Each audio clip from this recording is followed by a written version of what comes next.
Hey guys, if you're new, my name is Kat. And I'm Chad. And we've been living in our 14-foot converted cargo trailer for a little over a month now. And we quit our jobs back in January of this year, it's 2022, and thought we would hit the road 2 weeks later. 2 weeks turned into 3 months, but we did it. So eventually made it. Yes, end of April we hit the road. We're a couple states over from where we initially started. And we thought it might be fun to just share 6 unexpected things that we've learned since being on the road. They're still fresh in our mind right now, so we thought it might be fun to share those with you guys, and then maybe when we're 6 months in and further along down the line, we can pick up and see if there's anything new that we've learned. But anyway, yes. All right. Yeah, so let's get started. Tip number 1, or not tip, unexpected thing. The first unexpected thing that we've learned is how time has completely changed. So where I worked before, I was very much bound to the clock. There was timed breaks. I was told when to go on break. I had 10-hour shifts. I had to it was very regimented, and what I could do was very much dependent on what time it was. So my life was very regimented and felt kind of restricted as a result. Since leaving that job and coming out here, time has, I don't know what happened to it.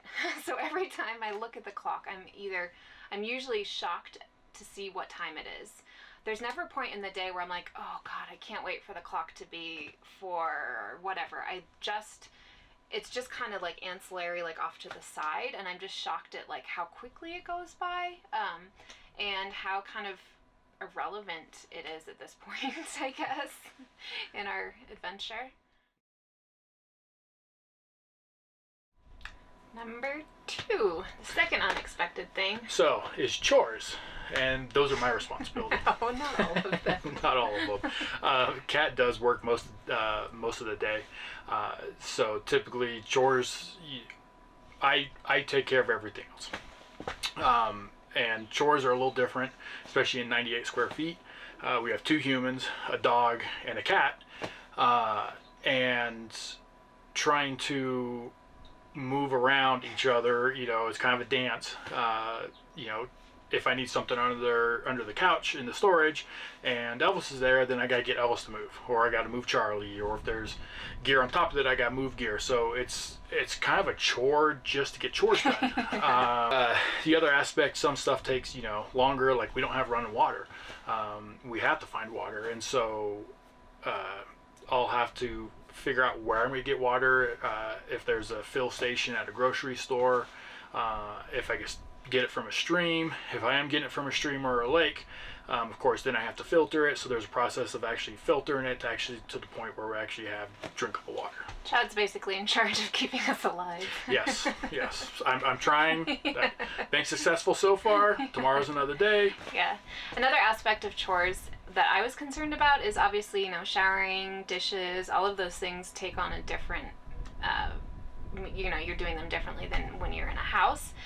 But it's easy how quickly you adapt to it, and I don't feel like it's any more of a chore than it was before. Human beings are very adaptable, and you get very used to doing things differently.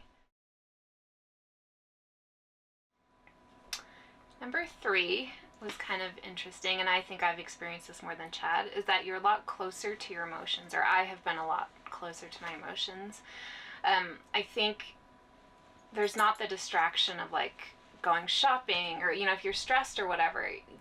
When you're in society or in a a more populated area, there's ways that you can things that you do to kind of alleviate some of the less pleasant emotions. So it's been interesting to just be out here in the peace of nature and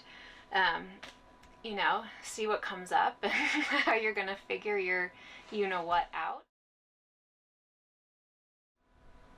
Number 4, you're a lot closer to the environment, which obviously oh yeah, you can think of it, but you don't realize the impact that a windy night may have on your sleep. Or we just had a ton of snow, and it melted off really quickly, and when the snow melted and all the water was everywhere, we were literally in the middle of a mud field. So we had to kind of work around that. Yeah. And the one bad thing that I wish that we had waited a day or two before we actually left was for me to actually put in the wood stove. We decided not to because we thought, well, we're going to haul it all the way around the country and not use it. And how many times have we been in the snow? We've been in the snow. Like almost every spot that we've been in since leaving we've has had snow. So we've or near freezing temperatures. Yeah, I mean we've gotten really good at staying alive in those very cold conditions without a heat source. So that's fine, I guess. But yeah, we could have definitely used it on more than one occasion. Yeah. So environmentally, had we been better prepared for it, I think it would have been a little easier. It hasn't been difficult. It's just been a different way of doing things. Inconvenience. Yeah, inconvenience, if anything. Number 5. Actually, that was 10. We don't have 10, so 5. I never really realized the noise and distraction that faces you in a populated area. Just commuting to work, you have to make sure that you don't run a red light, that you don't pull out in front of somebody else. There's all of these little things that kind of happen, and you're not necessarily that conscious of it. But it's just very interesting to go from that, where you're just kind of filtering and processing all of this information all the time, and people trying to sell you things, and all the billboards and whatever else. And then to come into a really peaceful, quiet state where you can literally just let your guard down and just be. I think that has been, I never really considered the impact of all of the noise and all of that on me. I'm sure a lot of people like that, and a lot of people like the energy with that. I have just had such a great time just being quiet and just sitting in nature, and nature doesn't want to sell you anything. It just does its thing, and I'm just lucky enough to be here for these incredible sunsets that we've seen, and just this weather, this dramatic weather that we've got to witness and photograph, and it's just wonderful to just kind of pull back a little bit and just be. And then you realize, because you're not getting all of this and other information and stimuli, you can kind of go more into areas of what you're interested in and what you want to learn about and stuff that you care about. So I think that was something that I never considered, and it was a nice surprise, an unexpected surprise for sure. Yeah, and we lived kind of rural. Yeah. Before we did this. But it's something that we knew we wanted. And so it's nice to be able to have that, and just, honestly, where we were, we walk out our door and see our neighbor's place. We're still separated by a pretty good distance, but you can still see them. It's nice here, we're outside Dinosaur National Monument right now, and we're maybe seeing what, other than cattle, the ranchers running in and out, we're maybe seeing 5 vehicles a day at the most. Yeah. And that's on the high end scale. Yeah. A couple van lifers running through. Yeah. But that's, it's something that both of us enjoy. Yeah. Yeah. All right. Are we ready for number 6? Sure. Drum roll. Yeah. Let's go.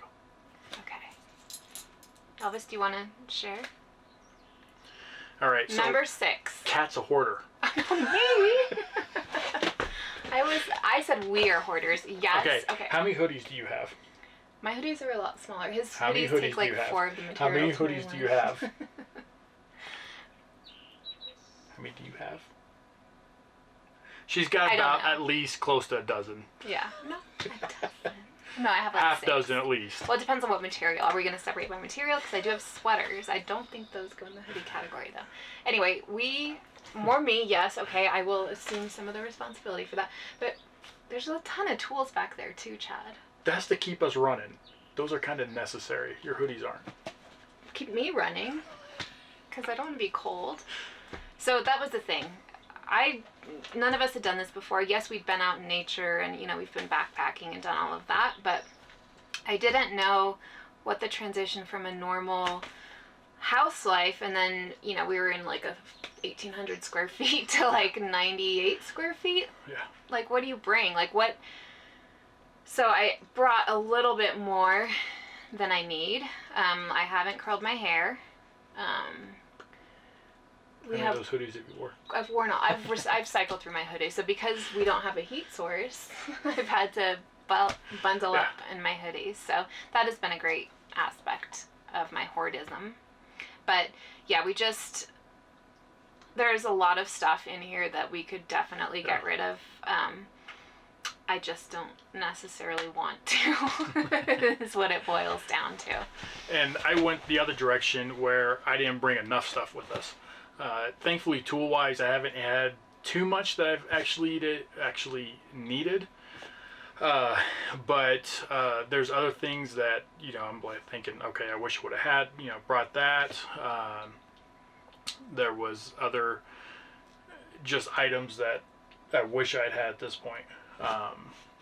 But nothing drastic, nothing that's, made this adventure miserable without it. And unfortunately, fortunately, we can always buy stuff as we go. But, obviously trying not to do that. Yeah. So that kind of really bothers me when I need something and it's at home, or not at home, this is home, but it's back in storage, and I can't get to it, so now I've got to buy another one to do what I need to do, and now I've got two. Yeah. And I didn't want to do that, so I have like a bunch of like beauty supplies that I don't even wear or use. I just kind of like, because I didn't want to buy. Where I wish I had brought more beauty supplies. We didn't know what we were getting into as far as that was concerned, so we did the best we could. But if you're considering something like this, I think my advice would be you don't need as much as you think you need, but then Chad's advice is going to be you need more than you think you do. Yeah. So I don't think we have any real advice to impart on that, because we're still figuring it out as well, and it's an individual thing, obviously. So what's bonus question? What's your favorite thing about this so far? Oh my gosh. I want to go pick one. Oh. Let me get like emotional. Just a sense of freedom.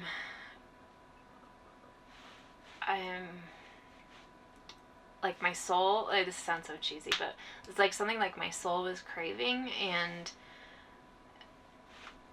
just the fact that we're out here doing it is just spectacular. If this is something that you're considering, I say go for it. Yeah. I mean, this is like, granted, we're a little over a month in. We still have our, we're still in the honeymoon phase. Haven't killed each other yet. The cat hasn't killed us yet. But this has exceeded my expectations, and just impacted me in ways that I didn't know existed and wasn't even aware of at the time. So, yeah. And I'm gonna bat that right back at you. Ditto what she's saying. The freedom's awesome. I think one of the things I really enjoy the most is both Kat and I are seeing new territory. Mm-hmm.